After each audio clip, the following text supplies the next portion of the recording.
세계 역사는 전쟁의 역사라 해도 과언이 아닌데, 동서고금을 막론하고 최전방에서 전투를 하는 부대가 있다면 후방에서 그들이 전투를 할 수 있도록 보급하는 보급 부대가 있기 마련이지요. 전방 부대가 전투를 잘 하려면 후방의 보급 부대가 역할을 잘 해줘야 하는데, 전쟁에서는 보급품이 올바로 보급되어야 무기도 먹거리도 피복도 잘 갖춰진 군인들이 온전한 싸움을 할 수가 있겠지요. 이것을 좀 영적으로 가져와 보면 하나님의 나라는 무한한 영적 자원이 있는데, 능력이 있는데, 은혜가 있는데, 이것을 공급하는 통로가 무엇일까? 가끔 학자들은 기도를 하나님의 은혜의 통로라고 말을 하기도 합니다. 전능하신 하나님의 능력과 은혜와 복이 기도라는 영적 파이프라인을 통해서 우리에게 전달되는 것이지요. 마치 큰 호수에 있는 많은 물이 수로를 통해서 농사 짓는 밭이나 논에 공급되어지는 것처럼, 우리가 발전되진 전기가 전기선을 통해서 이렇게 환하게 그 불을 밝혀주는 것처럼 하나님의 은혜와 복과 능력은 기도를 통해서 만난다. 할렐루야. 기도는 이처럼 소중하고 귀한 통로라는 것입니다. 소중하기 때문에 영적으로 보면 마귀는 어떻게든지 성도들로 하여금 뭘 못하게 할까요? 기도하지 못하게 합니다. 이 기도하지 못하도록 하나의 방안을 주는 것이 뭐냐면 염려라는 수단입니다. 그래서 성경은 염려를 멈춰라, 염려하지 마라 말씀을 하고 있거든요. 여러분, 세상에 염려 없는 사람이 없는 것 같아요. 참 살기가 좋아졌어요. 먹을 걱정 덜하고 입을 걱정 거의 하지 않고 좋은 세상에 사는데 더 행복해야 되는데요. 제가 인용한 통계를 보니까 우리나라의 우울증 환자가 300만 명이랍니다. 놀라운 수치지요.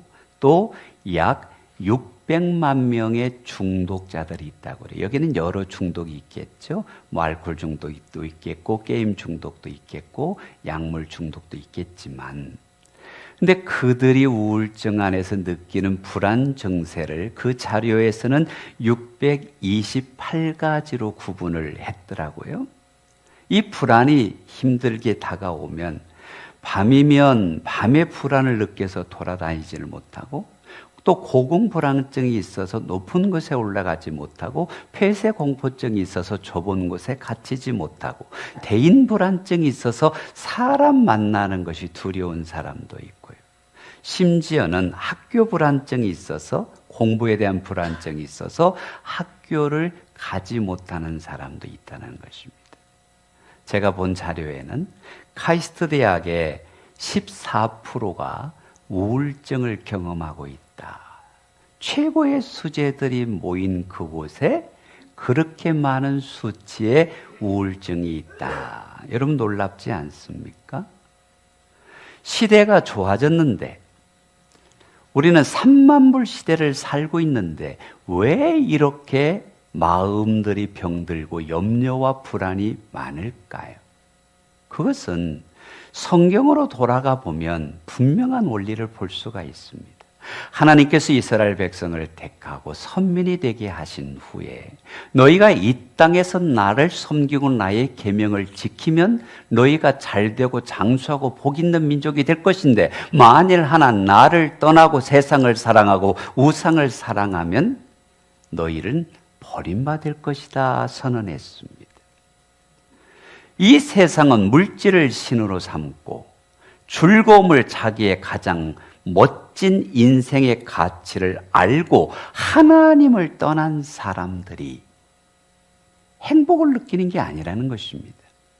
불안하고 근심 있고 염려가 더해지더라라는 것이지. 현대인들이 의지해야 할 것이 물질인가요? 성경은 그렇게 말합니다. 나를 떠나서는 너희가 아무것도 행복할 수가 없다. 나를 떠나서는 진정한 기쁨이 인생에는 있을 수가 없다. 그래서 괴테가 파우스트에서 이런 말을 했지요. 이 세상에서 가장 벗어나기 어려운 것이 뭐예요? 근심이다. 근심 없는 사람은 아무도 없어. 염려 없는 사람은 아무도 없어.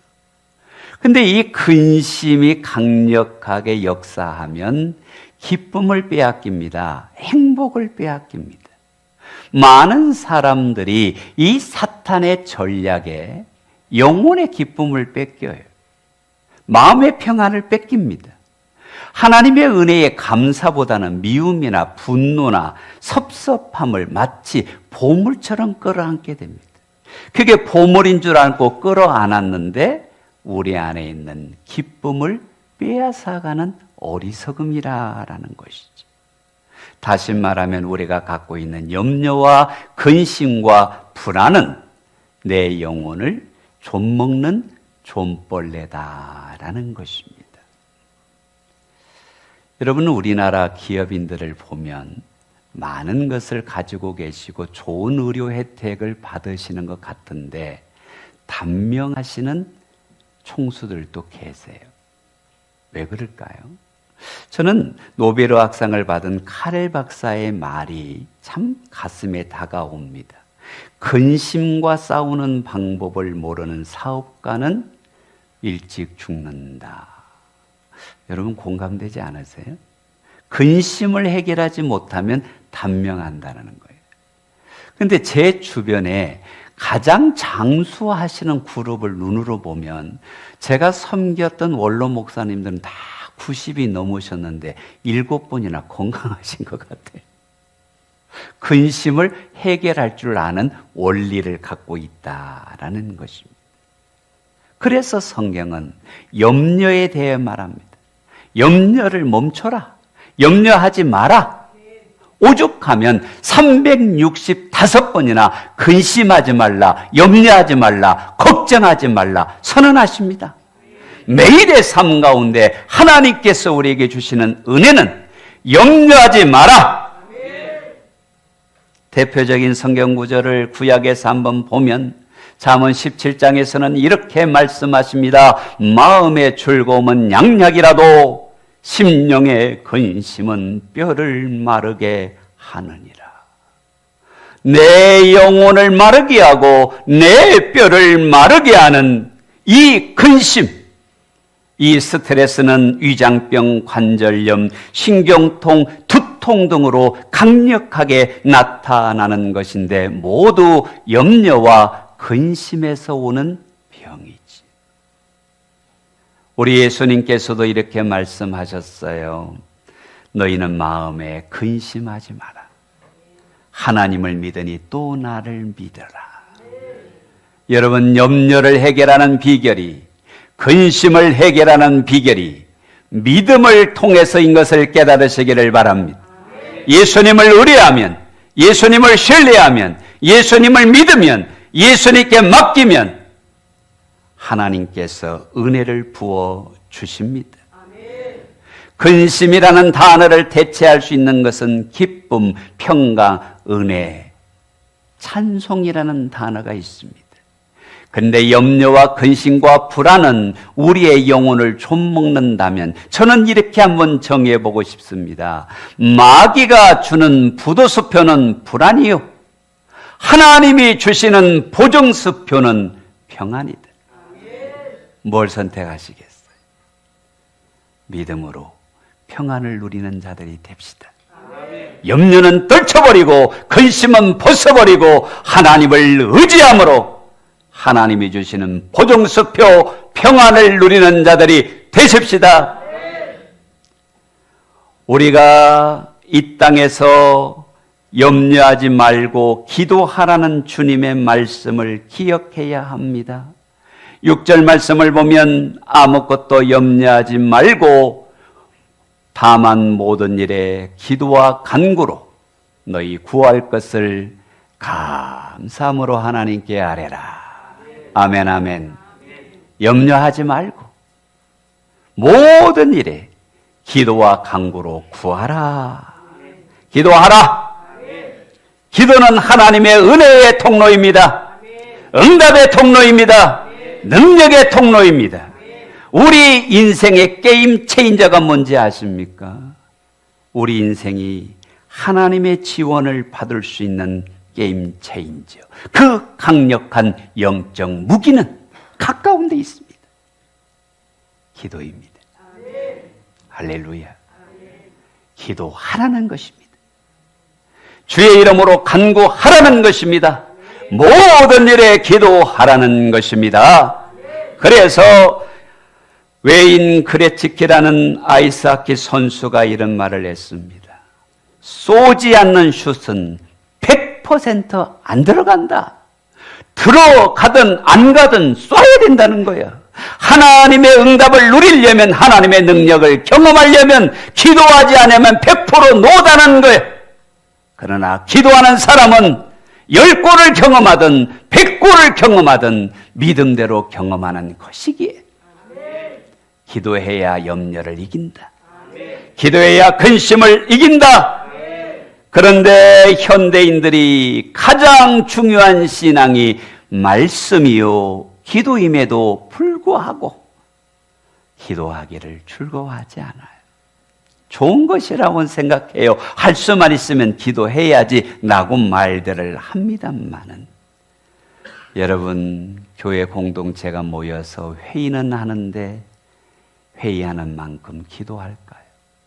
제가 찬양단에게 늘 강조하는 게 있습니다. 찬양 연습을 1시간 하면 기도하는 시간이 1시간이어야 더 큰 은혜와 능력이 역사한다. 사무엘 시대로 가보면 엘리 제사장의 시대에 블레셋에게 패해서 4,000명이 죽는 사건이 있었습니다. 이스라엘의 장로들이 모여서 회의를 냈습니다. 왜 여호와께서 패하게 하셨는고? 그들은 진단했습니다. 하나님이 패하게 했다. 그런데 어디도 하나님 앞에 무릎 꿇었다라는 말은 없습니다.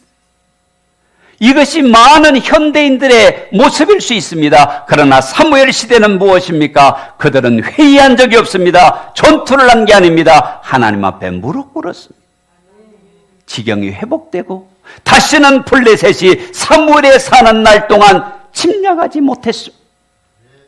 여러분, 하나님의 역사는 회의하는 그 현장에 임하는 것이 아니라, 즐겁게 교제하는 현장에 임하는 것이 아니라, 하나님의 은혜를 구하는 기도의 통로를 가진 자들을 통해서 역사하시는 줄로 신뢰하십시오. 아멘. 믿으시면 아멘. 그래서 루터가 기도를 강조합니다. 기도해야 된다. 하루도 빠짐없이 기도해야 된다. 오늘 또 기도해야 된다. 내일 또 기도해야 된다. 그런데 기도하지 않는 날은 마귀에게 진 날이다. 저는 우리 성도들이 걱정이 됩니다. 일주일에 하루 지는 것 같으면 괜찮을 것 같아. 근데 일주일 내내 영적 전투에서 기도하지 않으므로 지고 있는 것은 아닐지.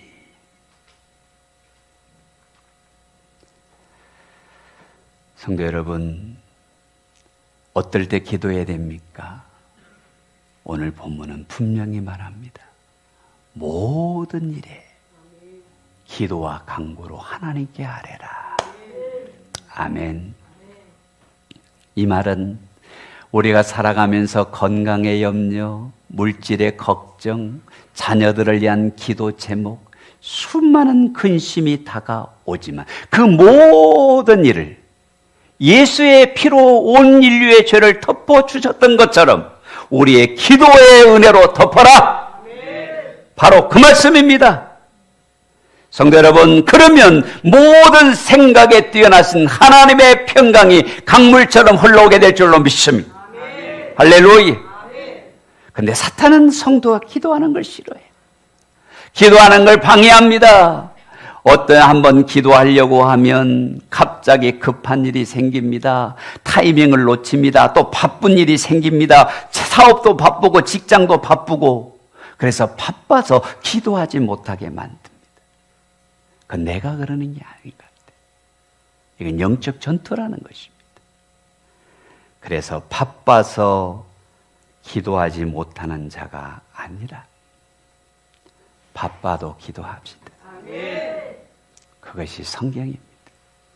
그것이 믿음입니다. 그것이 하나님 앞에 은혜의 통로를 가진 자들의 모습입니다. 바빠도 기도하자. 바빠도 기도하려고 하면 방해가 많이 있습니다. 예수님의 제자들이 예수님을 사랑하고 존중하고 따랐지만 모든 것을 버려두고 배와 그물을 버려두고 예수님을 따른 자들이었지만 방해가 있으니까 기도하지 못했던 사건이 겟세마네 동산입니다. 피와 땀을 흘리며 기도하시던 주님이 와서 보면 그들이 졸고 있습니다. 잠시도 깨어서 기도할 수 없더냐. 그런데 마태복음 26장을 보면 오사 보신즉 그들이 자니 그들의 눈이 피곤함일러라. 내가 오늘 좀 마음 먹고 교회 가서 기도하고 싶어요. 근데 퇴근길에 바로 오면 쉬운데 집에 들렸다가 세수하고 옷 갈아입고 와야지. 근데 눈꺼풀이 피곤함일러라. 내일 가지 뭐. 다음에 하지 뭐. 여러분, 이것은 나의 의지 부족이 아닙니다. 영적인 싸움이라는 것입니다. 예수님의 제자들도 피곤함일러라. 방해한다는 것입니다. 기도에 와도 자꾸 생각이 딴 생각을 하게 만듭니다. 주님 앞에 집중해야 되는데, 주님을 만나야 되는데 다른 생각을 하게 만듭니다. 그러나 기도하면 하나님의 은혜가 역사합니다. 여러분, 기도는 능력인 것이 사무엘상을 통해서 드러나지 않습니까? 한나가 불임이었습니다. 그 당시에 불임은 참 여성들에게 고통이었습니다. 하나님의 은혜를 구하며 기도하잖아요. 눈물로 기도합니다. 얼마나 간절했던지 술 취해서 흐느적거리는 것 같은 그런 느낌까지 들 정도로 맹세하며 기도했는데 뭐라고 합니까? 하나님 내게 아들을 주시면 그 아들을 평생 하나님께 드리겠습니다. 답답하니까 소원 기도까지 했어요. 그 믿음을 보시고 하나님이 사무엘을 주시죠. 기도하면 역사하십니다. 그런데 여러분, 절실하면 소원 기도도 하는데 제가 한번 물어보고 싶어요. 한나가 더 위대한 게 뭡니까? 아들을 받았다가 아니에요. 젖을 떼자마자 하나님의 성전에 이 사무엘을 드렸잖아요. 약속대로, 믿음대로. 가끔 우리는 인생을 살면서 답답하면 하나님 이런 말 합니다. 좋은 직장을 내게 주십시오. 그러면 평생 동안 주님 위에 살겠습니다. 좋은 직장을 주었을 때 그렇게 실천할 믿음이 있으십니까? 하나님, 나에게 물질을 주십시오. 물질로 하나님의 영광을 위하여 온전한 11조 생활을 하겠습니다. 하나님을 위하여 선대하는 삶을 살겠습니다. 근데 정말 하나님이 물질을 주셔서 부욕해 하시면 내가 그 말을 믿음대로 실천할 수 있으시겠습니까? 하나님이 혹시 이런 걱정할까 봐 걱정이 돼요. 너네가 기도 응답해 주면 그것 갖고 죄 지을 확률이 많고 세상으로 갈 확률이 많고 그것이 우상이 될까 봐 못 주겠다 야야.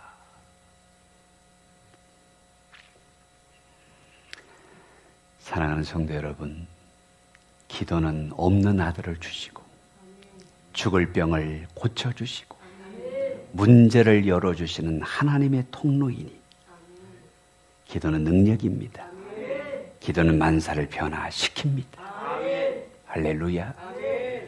우리가 1만 시간 기도회를 시작합니다. 이것은 교회 앞에 큰 일을 앞두고 우리가 믿음으로 미리 준비하기 위함입니다. 우리 교회는 13년 전에 개척을 해서 3년 만에 이 예배당을 하나님이 허락해 주셨습니다. 참 놀라운 일입니다. 이 예배당을 봉헌하기 직전에 우리는 큰 어려움이 있었습니다. 임대한 교회의 전세금을 돌려받지 못하는 안타까움이 있었습니다. 그것으로 잔금도 치러야 하고 인테리어도 해야 하는데 그게 막히면 또 큰 다른 어려움들이 연쇄적으로 일어날 수 있는 상황이었습니다. 물론 우리가 법적으로도 대처하고 사람들을 찾아가서 설득도 하고 강하게 강권하기도 했지만 그때 제가 성도들에게 선포한 것이 있습니다. 이건 힘으로 법으로 할 일이 아니라 하나님의 은혜를 구하자. 21일 단위의 금식 기도를 선포했지요. 어떤 분은 여러 끼를 금식하면서 목사와 함께 기도했습니다.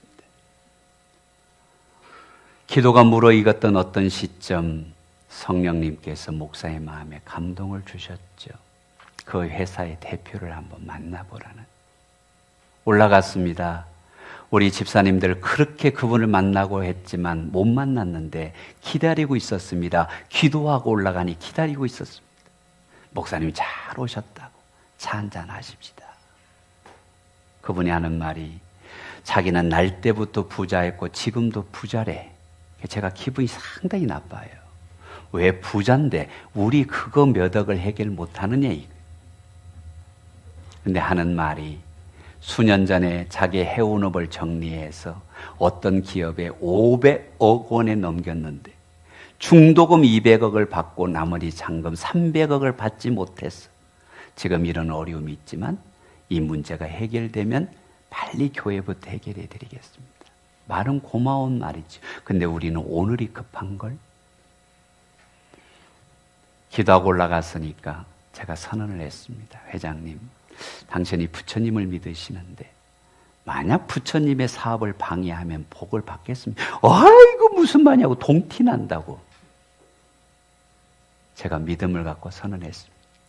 하나님은 그 부처님도 만드시고 당신도 만드신 하나님이신데 하나님의 교회 어렵게 하고 당신이 복 받겠냐고. 이 문제부터 해결하세요.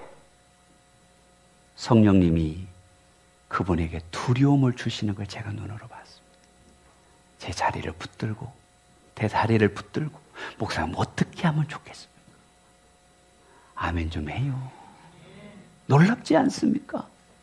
기도하니까 사람에게 두려움으로 역사하시는 성령님을 보더라 이 말입니다. 아멘. 해결책을 제시했습니다. 은행 건물에서 나오는 월세를 우리에게 돌려서 이 문제를 해결해달라. 그분이 두 말도 하지 않고 오케이 해줬어요. 이 문제가 다 열렸습니다. 그리고 미안하다고 원금 플러스 100만 원을 더 줬습니다. 목사님 미안합니다. 차비라도 하세요. 하나님 살아계시지 않습니까? 이 하나님을 기대하며 우리는 오늘도 하나님 앞에 무릎 꿇어 하나님 10년 만에 살아계신 하나님 능력으로 역사하여 주시기를 원합니다. 이것이 1만 기도 시간의 동기부여입니다. 그런 의미에서 존 낙서가 이런 말을 했습니다. 기도하는 한 사람이 기도하지 않는 한 민족보다 강하다고. 여러분, 구경하는 타수가 아니라 하나님 앞에 무릎 꿇는 창조적 소수가 되어 하나님의 은혜를 구하는 창조적 소수가 되어 하나님의 영광이 선언되고 선포되고 드러나는 일에 쓰임받는 저와 여러분 되시기를 주의 이름으로 축복합니다. 시편에서는 이렇게 말씀합니다. 환난 날에 나를 부르라. 내가 너를 건지리니 내가 나를 영화롭게 하리라. 하나님을 부르면 하나님은 역사하십니다. 건져주십니다. 우리를 영화롭게 하실 것입니다. 여러분, 기도의 추운 계절이 지나가면 성경은 말씀합니다. 믿음의 봄이 온다. 에덴 동산 같은 날이 온다. 에스겔 36장을 한번 보세요. 사람이 이르기를 이 땅에 황폐하더니 이제는 에덴 동산 같게 되었고, 누가 황폐한 땅을, 누가 이 가슴 아픈 일들을 에덴 동산처럼 은혜로운 봄바람이 부는 교회를 만들며 봄바람이 부는 인생을 만들 수 있느냐? 함께 무릎 꿇읍시다. 기도는 능력입니다. 여러분, 무슨 말입니까? 얼었던 겨울 같은 동산이 봄 같은 봄바람이 불어와서 신바람 나는 신앙생활, 날씨는 따뜻해지고 생명은 살아나고 우리의 마음이 훈훈해지는 그런 믿음의 삶을 살 날이 오기에 함께 기도하자. 기도하면 살아난다. 오늘 본문 7절 말씀을 한번 같이 읽어보십시다. 시작.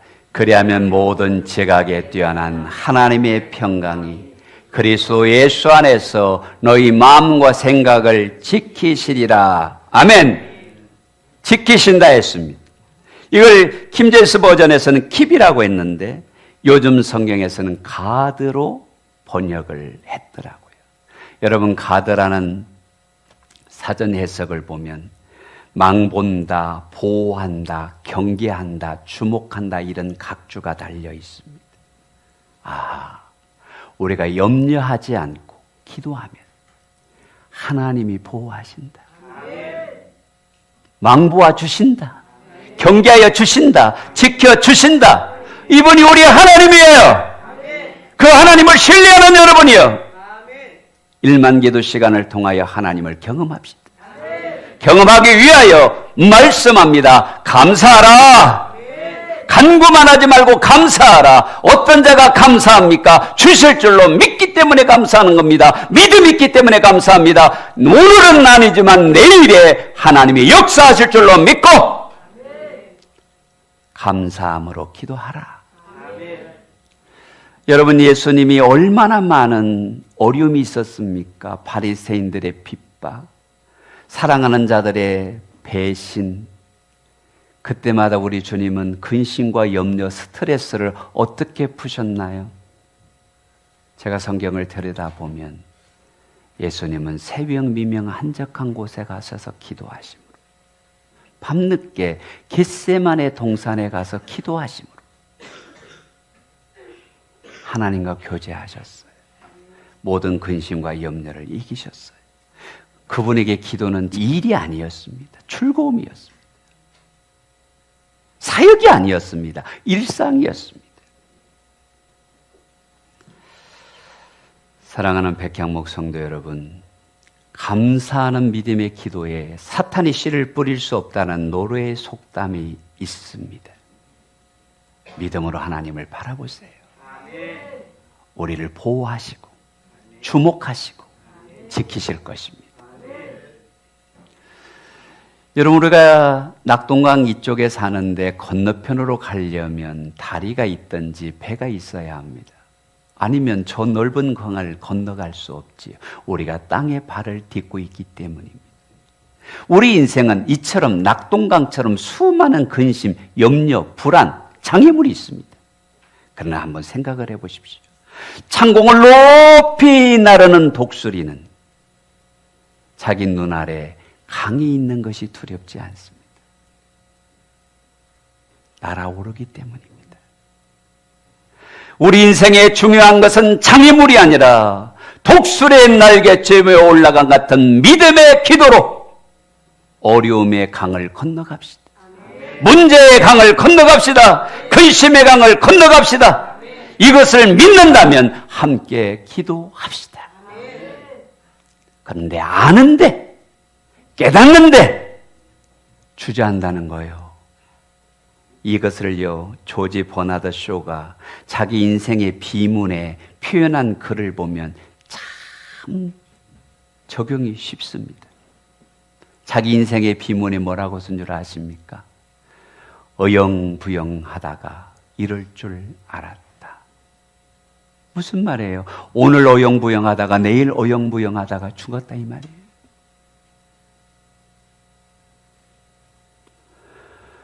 여러분, 우리가 10년 전에 만난 성도들도 있습니다. 또 앞으로 10년, 20년 평생 믿음의 동력자로 함께 갈 것입니다. 근데 어영부영하면 그렇게 살다가 그렇게 죽는 겁니다. 지금이 깰 때입니다. 지금이 기도할 때입니다. 사랑하는 백향목 성도 여러분, 기도하는 사람도 살고 기도하지 않는 사람도 삽니다. 표시가 나지 않습니다. 다만 무엇이 다른 줄 아십니까? 기도하는 사람은 하나님을 만나요. 하나님을 경험합니다.